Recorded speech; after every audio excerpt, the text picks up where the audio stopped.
I want to talk to you this morning with regard to a civics lesson about government authority, and about what our responsibility is as citizens of any government.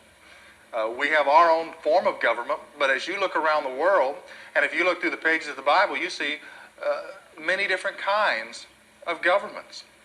Different Christians, different parts of God's people lived under different types of government.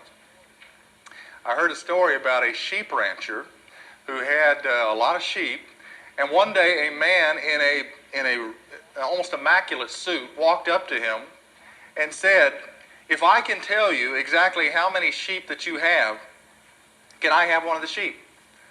And this rancher thought, there's no way he could tell me just on the spot how many sheep I have. He says, "All right, if you can tell me how many sheep I have, you can have a sheep." And the man said, "You have 1,795 sheep. The rancher was stunned. He said, "You're right. That's exactly how many sheep that I have." So this man reached over, picked up an animal, put it over his shoulder, started to leave. The rancher, watching him, said, "Hey, wait a minute. If I can tell you who you work for, can I have that animal back?" And the man turned around and said, "Yeah, okay, I'll agree to that." He said, "You work for the government." And this man was stunned too. He said, how could you tell that?" And he said, "Well, if you'll put my dog down and come back over here, I'll tell you how."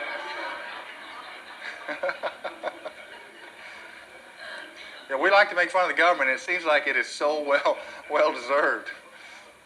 But Paul is going to share with us this morning that government is actually put where it is by God. It's ordained, it's established by God, and when God put humankind into motion, part of what he envisioned was government. That government would serve a purpose, it would keep from disorganization, it would keep from anarchy, and we're going to look at that this morning. And Bobby read to us the first 7 verses of Romans, chapter 13, and I guess it's timely that we have arrived here when our country is in such turmoil. It seems like our government is a worry to most of us. It's a concern to us. We've never seen it like this before. And so I want to hopefully calm your fears this morning with regard to your concerns of our government and what you feel like your reaction is to be to our government. Well, here we find, I've thought about 4 different reasons why Christians sometimes just take their hands off of government. They become dropouts with regard to even caring about things in the area of government. Some people see involvement in government as being part of a social gospel. They see it as just really putting your hands on things that's going to make this world a better place to go to hell from. It's not really something that should be a high priority for us as a church. Other people have given up hope. They feel like the government has really crossed that line, that point of no return. And so why invest all the energy when there's really no hope for it? Other people look at government and politics and they see it as dirty. They see politicians as people who are very corrupt and have wicked intentions, are really just out for self, and there's really no reason to really put a lot of involvement into it.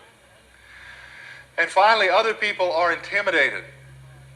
They're intimidated by groups out there that are very anti-Christian, like the ACLU or NOW or People for the American Way, people who have this sense of understanding that Christians should be quieted at all costs and should have no voice in government. As we look at what we're going to look at this morning, I think one thing we should come away with is that Paul doesn't ask the question, can a Christian be part of government or be involved in government, but he's not asking whether you can be a Christian and be involved in government, but he's asking, can you be a Christian and not be involved in government? We are called out of this world, but we still live in it. We are citizens of heaven, but we still have responsibilities on earth. And if I could bring it down to maybe one thing I think Paul is trying to communicate in these 7 verses, he is saying that the Christian citizen ought to be the best citizen possible. Whenever there's any question about who is the group of people, who are the group of people that respond to authority in our nation, that fulfill what is asked of as far as what's good for the country, they should be able to point to the Christians and say, those are people who are setting the example, setting the pace, and can be followed for the benefit of this country. I want to share with you three things this morning. In these 7 verses, I think 3 things that we can look at. I think we can look at a redefining of government redefined. I also think you can see 2 responsibilities of the government. And then I want to finish by sharing with you what I think are 2 requirements of the government. Then I think we can finish by looking at our responsibilities as citizens to our government that we're under. Paul makes a statement. He says, every person is to be in subjection to the governing authorities. He makes this strong statement about the right of a government to rule. Every person is to be in subjection to the governing authority. You know, the Bible says that God is not the author of confusion. Without government, without authority, you have confusion. And God is not the author of that. God is the author of organization. God is the author of everything being under an authority structure. But here it says that human government is ordained by God.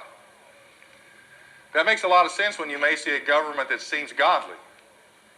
But you look across the world and you see a lot of horrible, horrible governments.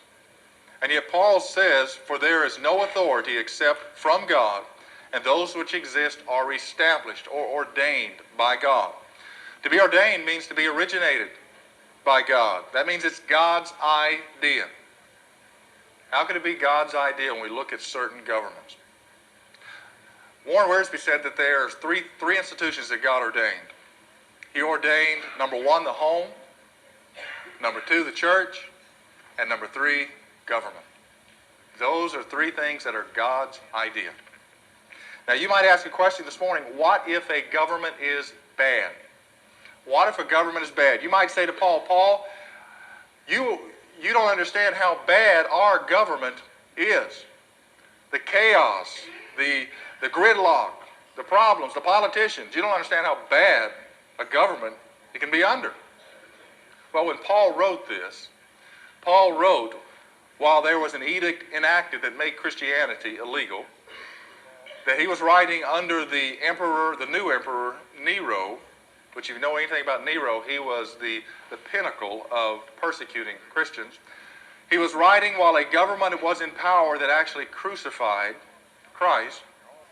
And he was writing while a government was in power that had ruler after ruler, leader after leader, as far as the Caesars, that were homosexuals. And yet Paul wrote underneath that government being in charge and said that we need to be, every person is to be in subjection to the governing authorities. Now it goes beyond that, because governing authorities, that when I said that, you probably thought of people whose pictures you have in your back pocket. Presidents that have been in the past, maybe presidents that are there right now. But actually it means the powers that be. The powers that be, any structure of authority that you have in your life. It can be the president, it can be the governor, it can be the mayor, it can be a policeman, it can be a dog catcher. And it's not just limited to civil. It says the powers that be in the church, the powers that be in the home. It's an issue of authority. Every person is to be subject. There's no authority except from God and established by God. Therefore, whoever resists authority has opposed the ordinance of God. And they who have opposed will receive condemnation upon themselves, not just a reaction for breaking the law by the government, but something even worse. Condemnation from God, disfavor from God for resisting authority. What kind of government is God's kind of government? As a good American, you would immediately stand up and say, that I know the answer to that question. It is automatically and always going to be a democracy.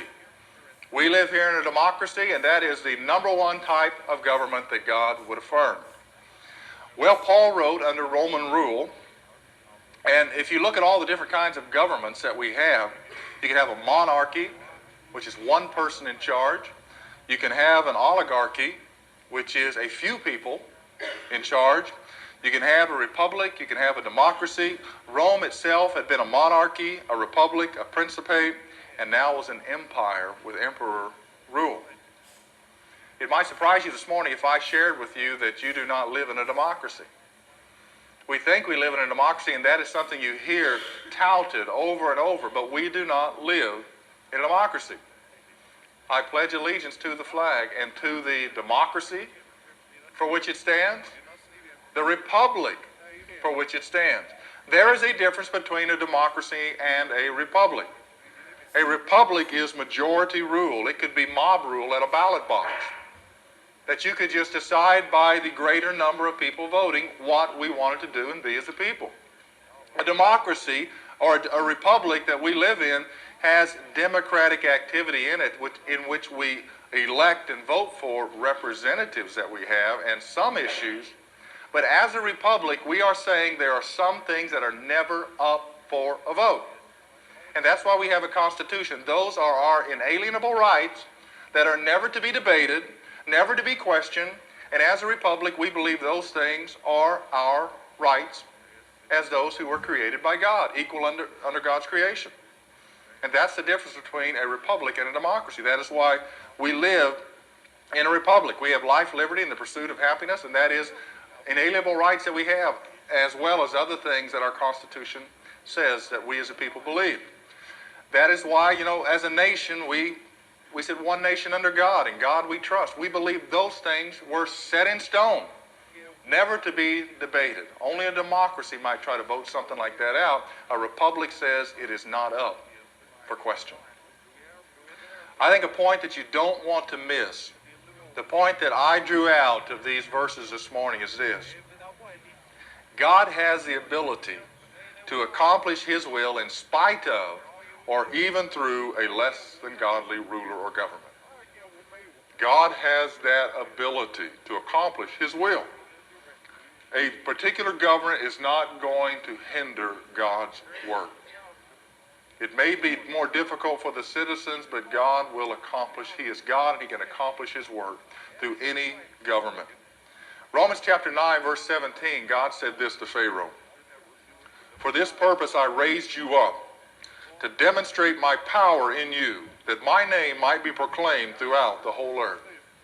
God allowed a wicked man like Pharaoh to be empowered to come to the ultimate rule in Egypt, that God might use that situation to show His power and to make His name great. Something that ought to concern you is that the Bible does teach that one of the judgments that God has for a wicked people is wicked rulers. Whenever we decide that we are going to be a certain type of people, God will judge us by putting that same type of person over us in leadership. And God allowed Pharaoh to become the position that he was, that God might use him. Now, God has used different forms of government all through the Bible, and yet God has still been able to use them for His benefit. Two of the most effective things that God has done as far as using a government was Rome and Greece. Both of them were very different from what we live under today. They were both more like empires or monarchies. And both of them had this attitude of always trying to conquer more and more. We as Americans, we don't say, well, we could whip Colombia down there, so why don't we just go down and we'll whip them and we'll take their country as our territory. We don't really do that. But they did that. In fact, Alexander the Great did it with light speed. He crossed the globe quicker than anybody, and he was defeating territory after territory and making it Grecian rule. Now, what he did and what God used was that everywhere that Alexander the Great went, he put in place the Greek civilization or society, the Greek way of life. The language and the culture, he implanted it there. And then with Rome, whenever Rome came to rule, and they ruled with an iron fist, and yet Rome put all these roads in throughout the empire. They had what was called the Pax Romana, which was the peace of Rome. So there was no real disturbances. There were skirmishes, but no real warfare that was going on that would cause a problem.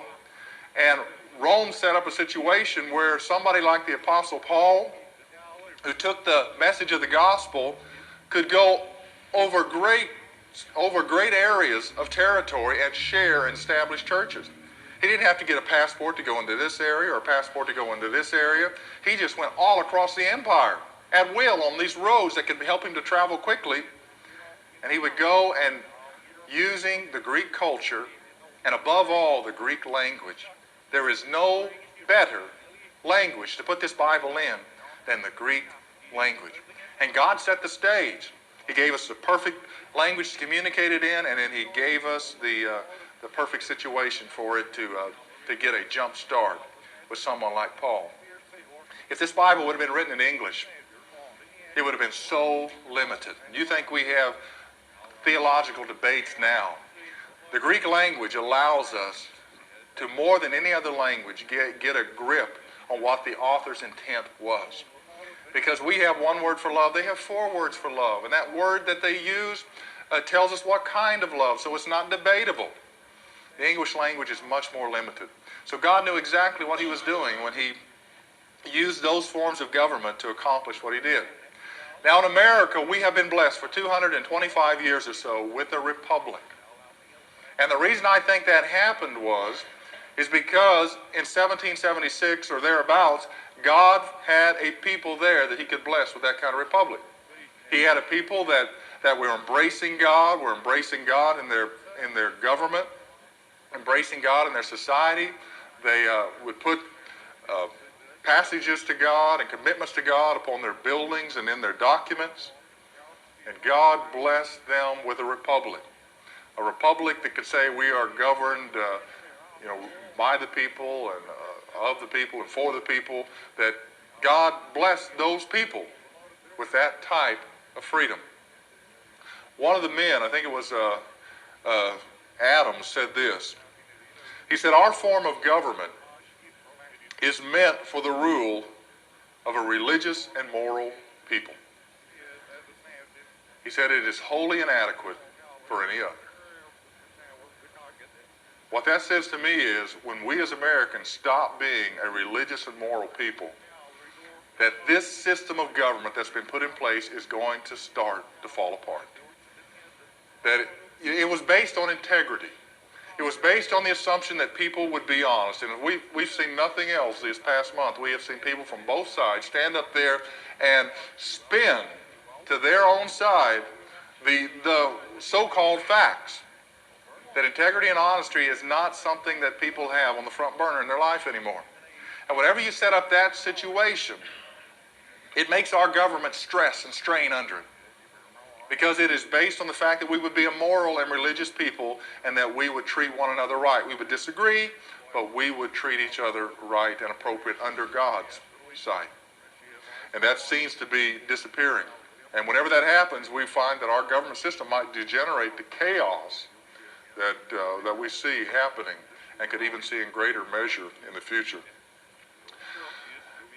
God works through all forms of government. You know that Isaiah, I think, was concerned about that. In Isaiah chapter 6, Isaiah's king died. The king that Isaiah had known all his life. It says in the year that King Uzziah died. And King Uzziah had been in charge for decades, I think 40 or 50 years. And he died.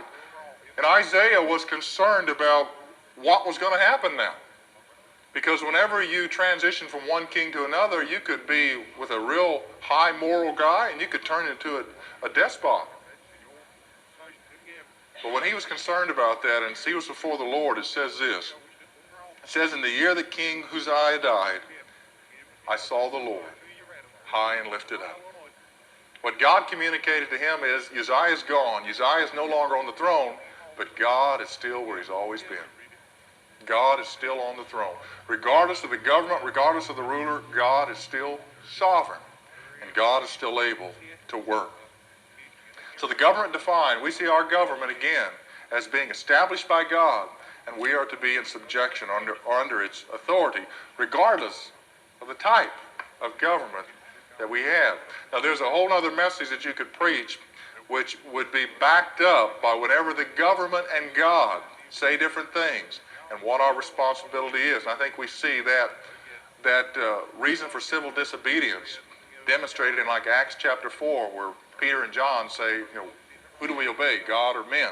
And when we get set in those situations, and I think it's clear there as well, but the overall principle is we should be subject to the authorities that surround us, including the government, the church, and the home.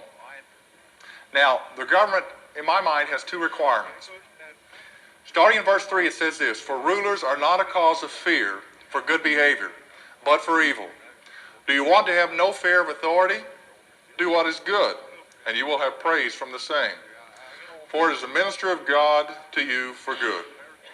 But if you do what is evil, be afraid, for it does not bear the sword for nothing. For it is a minister of God, an avenger who brings wrath on the one who practices evil." The first thing I think the government is meant to do, requirement of government, is to restrain evil. To restrain evil. But if you do what is evil, be afraid, for it does not bear the sword for nothing. Government, I believe, has a God-given right to punish evil. A God-given right. If whoever coddles a criminal shows cruelty to a community, I think. Whoever would coddle a criminal shows cruelty. They're not showing, in coddling them, they're not showing niceness to the criminal. They are really showing cruelty to the community that criminal will be released back into. I've heard it said over and over that you cannot legislate morality. I'm sure you've heard that. That is one of the main themes that is out there. Well, you can't legislate morality in any nation. Well, you can't. That is true. You can't legislate that people would be good. That's why we have to legislate immorality. I can't make a law that makes you good. I can't make a law that makes you love me. So I got to have a law that keeps you from killing me. I can't make a law that makes you honest. So I need a law that makes you not steal.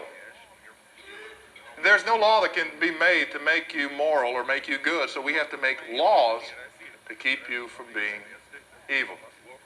And I think what you find in America today is that we've lost focus on restraining evil, and that we're more focused on forcing tolerance of evil. We've somehow turned this corner where we're more concerned about making sure people have the right to do certain things than restraining the things that shouldn't be allowed to just freely happen in our society. Government is meant to protect from attack without and evil from within. And whatever, the worse the people get, the higher the need to hire people to restrain that evil is. New York City has a police force that is larger than the armies of many nations that are around the world, because they have to restrain so much evil in that area. Government has a God-given right to punish evil, and government also must punish evil responsibly. It says here that it does not bear the sword for nothing. And that, speaking of punishment, a sword of punishment, and today we would call that, I guess, capital punishment, because this word for sword, and there were other words for sword that you could find in the Greek language, this word for sword was not the word for sword that a Roman soldier would have, the sword of the Spirit, that he would put in his sheath on his side and use to fight a battle. This was a smaller sword that was used for the purpose of death. Now, a Roman citizen could not be fed to the lions. A Roman citizen could not be crucified. But a Roman citizen could be beheaded. And that was their form of punishment. That was their form of capital punishment. We don't do that today. We do other things. So, we had a presidential election where both candidates said that they affirmed capital punishment. Well, I think the Bible does teach that, but I think it teaches it the same way it teaches divorce. That it's not get a rope. First thing we ought to do. Oh, we got a right to do this. Let's go enact it. Love somehow tempers what we have scripturally the ability to do, and sometimes a higher response is different than maybe what we can outline out of the Bible that we do have a right to do. But obviously, we have some people in this world that there is no other response than capital punishment, because they are so destructive in their intentions upon society. But I think if you look at the Bible, you can see that number one, before the law, capital punishment was in there. Genesis 9:6 says, whoever sheds man's blood, by man shall his blood be shed. Then you have it in the law. Now in the law, you also have this phrase, thou shalt not kill. People say, well, that means we shouldn't kill in any form. Well, if you look at the Hebrew, that's not the word for taking innocent life. That is the word for murder. Thou shalt not murder. That phrase is in Exodus chapter 20. The very next chapter, Exodus 21, says this, he that strikes a man so that he dies shall surely be put to death. So right after he says, thou shalt not kill, murder, the very next chapter he says, if anybody kills somebody else, strikes a man that he dies, he shall be killed. He shall be put to death. So it's not a word that you would use for innocent life or for warfare. It's a word that has to do with murder. Then you have after the gospel, you have right here in Romans chapter 13, Paul affirming the right by using the choice of words that he uses for sword, the sword of execution. And then I think maybe the stronger one is Jesus himself. Jesus stood before Pilate. And Pilate asked this question of Jesus, do you not know that I have the authority to crucify you, to enact capital punishment upon you? And Jesus didn't argue with him, but he said this, you would have no authority over me unless it had been given to you from above. So he recognized Pilate had this authority, but he warned Pilate, recognize where that authority comes from. And I think with regard to this issue, we need to recognize where that authority comes from and how it is tempered with the right use and the right response with it. The Bible does not have a pattern that really allows for jails and prisons. We see Paul in a prison, but that was not a biblical structured society. If you look through the Old Testament law, it uses two responses, the response of restitution and the response of death. Those are really the two ways that it treated crime. And as you would look in there, you would see it's not man taking man's life, but really it's God's taking man's life through the state.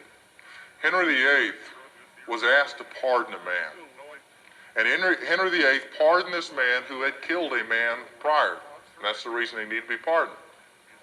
That man went out and killed another man. He was rearrested, and friends of that man again came to Henry VIII and said, would you pardon this man? Henry VIII said no. He killed the first man. I killed the second. He will not kill again. The government has a responsibility to wisely restrain evil. But I think a second thing that it has a requirement to do is to respond to good or reward good. Do you want to have no fear of authority? Do what is good, and you will have praise from the same. Now, if you don't want to drive down the freeway, constantly looking in your rear view mirror, or what I like to do, I sit in the back seat and make siren sounds to people, and they just jump out of their skin. If you don't want to have to be worried, then go somewhere close to the speed limit. Somebody said that the last part of our body to get saved is our right foot. It's the last one to come along. If you don't want to worry in May or June about a letter coming to you from IRS, Internal Revenue Service, and saying they have an appointment to be made with you to audit you, then do your taxes in a appropriate way so that you won't have to worry about that. My father was audited when he was in his early 60s. He got audited by the IRS. And after all this extensive study that they did on his books for 5 years, they found out that they owed him money. And he said, no, forget it. You don't have to pay me, but I'm just glad that that's where we came out. Government should support and encourage what is right. If we should see anything in our government, that is the direction that we should see it going. Government, God forbid, government should not make things that are morally wrong politically right. That is a tragedy when you see that happening in government. Government should honor good citizens and support right causes. Now, you have heard another phrase, and that is a separation of church and state. I will give you a steak dinner. I'll give you my GEO if you can find that in our Constitution. You can't. Even though I'd like to give the GEO away, you can't find that in the Constitution. It is not there. It is a simple phrase that was taken out of a letter from Thomas Jefferson to a group of Baptists in Danville. And he was assuring them that they did not have to worry about the intrusion of the government upon their rights as religious people. What you do find in the Constitution is this phrase: government shall make no law respecting the establishment of religion. Other parts of the world, you had the English that had as the state church the Anglicans. You had the Germans who had the Lutherans as their state church. You had in France and Italy, they had the Catholic Church. And what they were saying is government is not going to establish any church as being the dominant church in America. And then it goes on to say this: or prohibiting the free exercise thereof. Government was to stay out of God's way as God was dealing with people. That is all that it was saying in the Constitution. Now, in other words, no state church was to come in and be the dominant church, but nobody from the government standpoint was to restrain the free exercise that we as Christians would have of practicing our religious beliefs. A missionary that I heard said this. He said that they could do more for Christ in the Marxist schools of Zimbabwe than they can do in the schools of America. They could do more in a communist country in their schools for Christ than they can do here in the United States. In God we trust, America. Now, where have we gone? Government should support and encourage what is right, not be a roadblock to it. Government institutions should set the example for doing what is right. It says they're servants of God, and they should demonstrate servanthood and not being some bigwigs, but really serving the people. I heard a good demonstration of this out of a court case that I read about this week. A man was brought into court for stealing. He stole a loaf of bread, or stole some bread for his family. As the judge investigated it, he found out that the man had lost his job, had tried to find another one, had not found one. His family had gotten hungry, and he had come to the point of desperation, stolen some bread so that they could eat. The judge said this. He said, "I'm sorry, but the law can make no exceptions. You stole, and therefore you must be punished. I assessed the fine of $10. And the judge reached in his pocket, pulled out a $10 bill, and gave it to the man. Then he said this: secondly, I want to remit the fine. In other words, you can keep the money, no fine. And thirdly, I want to fine every person in this courtroom for living in a city where a man has to steal in order to feed his family." And he had the bailiff take a hat and pass it throughout the whole courtroom, and everybody had to pay their fine, took the money, and gave it to the man. That is government. That is authority operating and setting an example that is Christ-like. And that's where government needs to really be. Yes, they have authority, responsibility to make some important decisions, but they also need to set the pace for good as well. Well, finally, let me give you some responsibilities that I think that we have to government. Responsibilities that we have. Verse 5 says, "Therefore it is necessary to be in subjection, not only because of wrath, but also for conscience sake." Two motivations that you should have for doing what's right. Number one is wrath, fear of being punished by the government. But Paul says, don't let that be the thing that really makes you do what's right. Let your conscience be the thing that drives you to do the appropriate thing. I get this sense that many people today feel that nothing is wrong unless they get caught at it. As long as you don't get caught at it, then it's not so bad. It's just when you get caught at it that you have to respond to doing, to what you've done that is wrong. I've heard that people in the Army may not always like the people that are over them. But they learn to do one thing. They learn to salute the uniform instead of the person. Because that person represents authority. I was reading this week in Acts chapter 23 in daily reading that I go through. And I think something fit very well here. And it's Paul standing before the Jewish council. And something that was unique about Paul seemed to have had some eye problems as he got older. And he was an older man here. And he didn't have the ability to really see well. If I took off my glasses and tried to pick out people's faces, it would be hazardous. And Paul seemed to be suffering from that, and I think even more so. And here we have Paul before this council. And the first few verses of chapter 23 say this. Paul, looking intently at the council, said, "Brethren, I have lived my life with a perfectly good conscience before God up to this day." You know, what a statement. Here we have Paul saying here that we should do what we do out of conscience and not out of fear. He says, "I have lived my life with a perfectly good conscience." The high priest, Ananias, commanded those standing beside him to strike him in the mouth. And they did. Paul said to him, "God is going to strike you, you whitewashed wall. Do you sit and try me according to the law, and in violation of the law, have me struck?" And Paul lashed out at whoever he envisioned to be up there. The bystanders said, "Do you revile God's high priest?" And Paul said, "I was not aware, brethren, that he was a high priest. For it is written, you shall not speak evil of a ruler of your people." And when Paul recognized the high priest, even though the high priest had said something he shouldn't have said that was totally wrong, Paul realized he had responded wrongly to him. Because that was a person that God has established in authority. So number one, I need to be in subjection because of conscience. Because of conscience. There is a fund that our government has that is called the Conscience Fund. And this fund just collects money that is sent into the government because somebody somewhere didn't pay their taxes or owed some money and got away with it, but it started to bother them.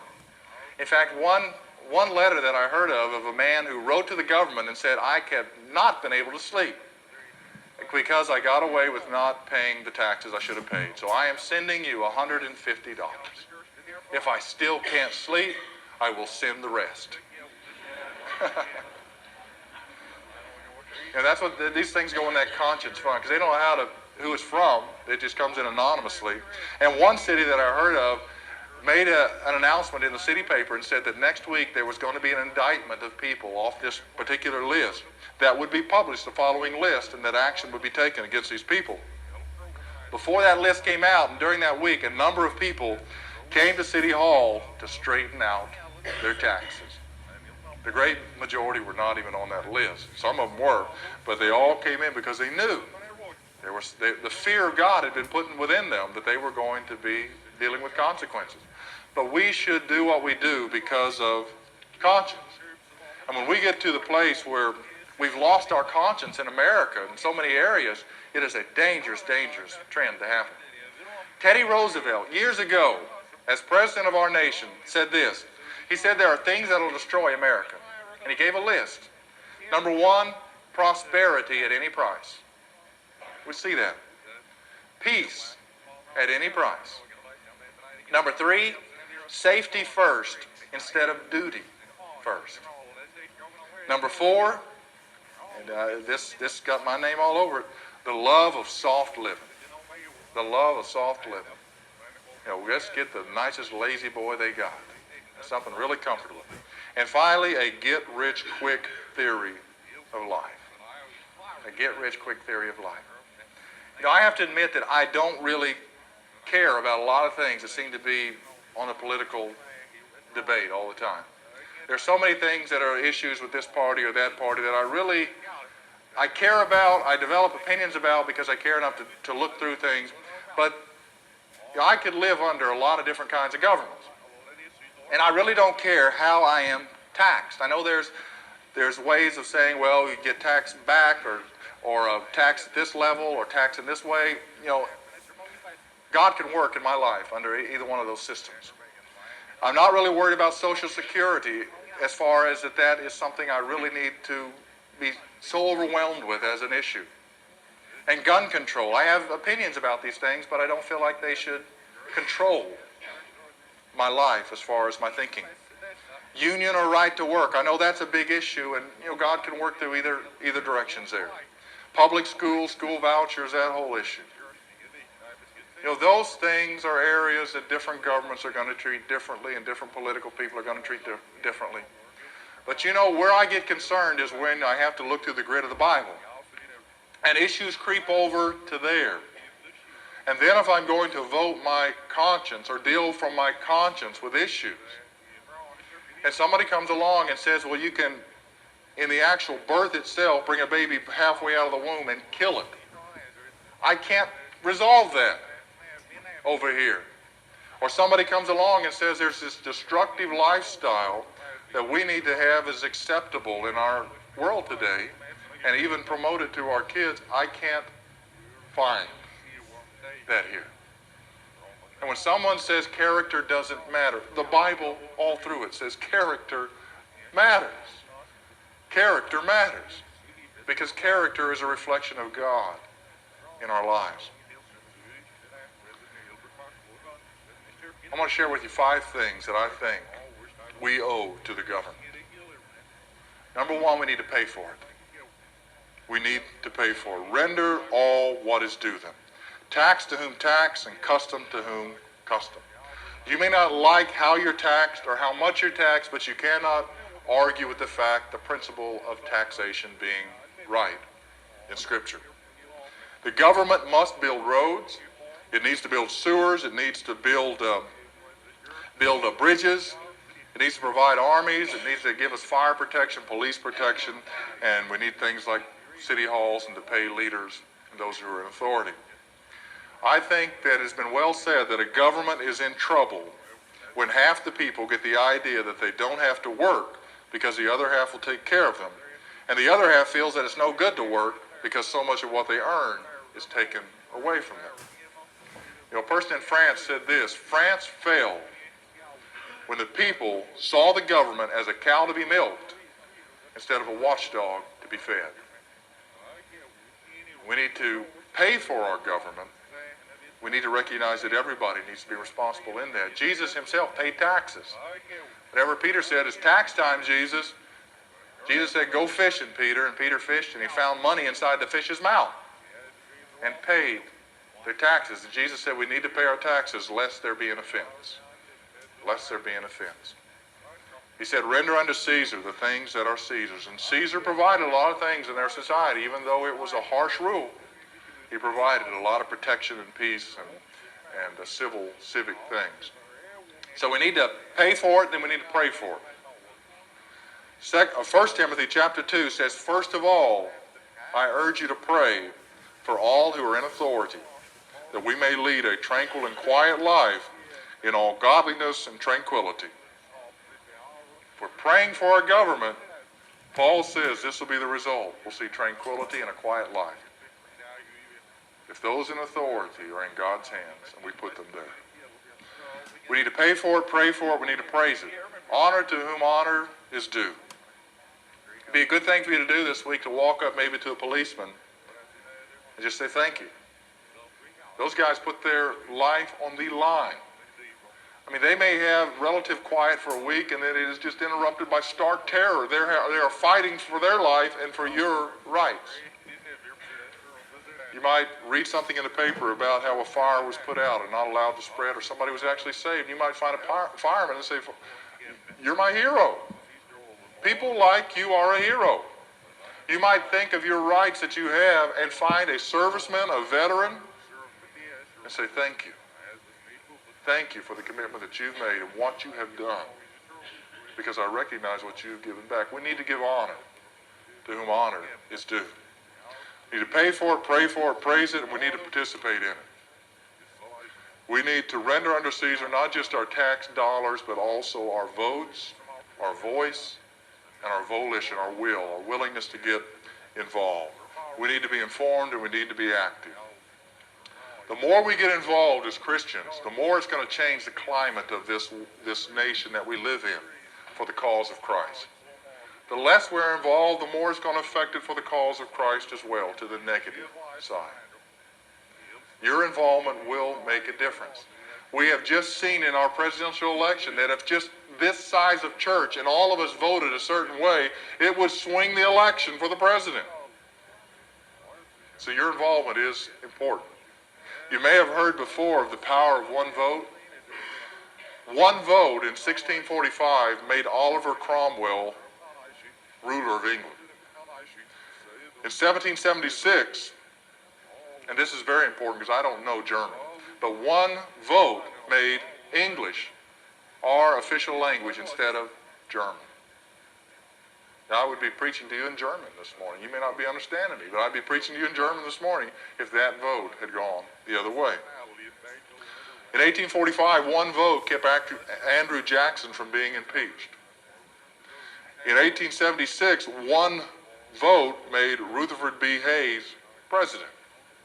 We may see that repeating itself. One vote on a particular court might make one person or the other the president. And finally, in 1923, one vote gave leadership of the Nazi Party to Adolf Hitler. One vote. One person's involvement. So we need to participate in, and finally, we need to persuade our government. We need to persuade them. The only hope for any people under any government is truth. And the truth that we have to give to the world is the Word of God. The Bible says that you shall know the truth, and the truth shall set you free. And the reason we see people in bondage under governments, bondage to sin, is because people are not living under God's truth and by God's grace. Nathan was willing to come to David and say, David, you art the man, that you have disobeyed God, and it has been found out. Elijah stood up against Ahab. Daniel stood before Nebuchadnezzar, stood before Cyrus and Darius. John the Baptist called down Herod. And if this country does not hear the truth from the body of Christ, there's nowhere else.